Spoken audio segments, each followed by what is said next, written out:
Nostalgia trip para sa mga batang 90s matapos mag-reunion ang pamosong boy band na Backstreet Boys sa Amerika at ang 90s gimmick cast naman dito sa Pinas. Samantala, Ellen Adarna spotted kasama ang ex. Ang detalye sa balitang A to Z Showbiz ni Rod Garabon.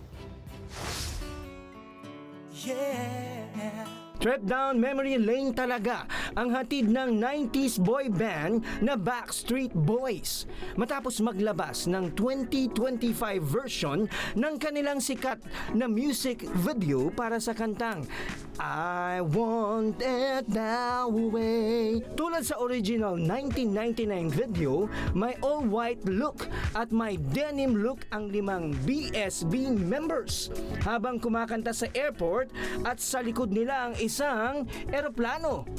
Pateaser ito sa kanilang 6 na gabing live concert sa 2026 sa bansang Germany kung saan sila unang sumikat noong dekada 90.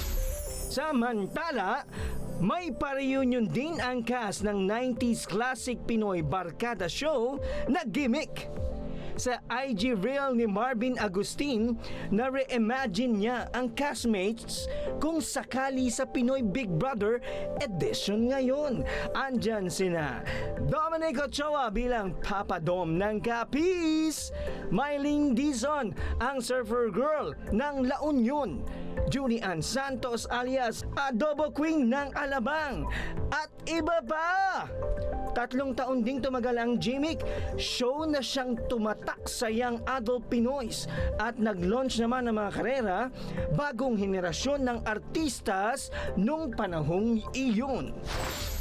At speaking of reunions, muling nagkasama sa iisang larawan ang mag-ex na sina Ellen Adarna at John Lloyd Cruz. Yan ay para sa piano recital ng kanilang anak na si Elias. All smiles nga ang blended family dahil kasama rin sa photos ang anak ni Ellen kay Derek Ramsey na si Baby Lily Ramsey. Habang spotted din sa family hug ang girlfriend ngayon ni Lloydie na si Isabel Santos. Love, love lang. Para sa balitang A to Z Showbiz, Rod Garabon.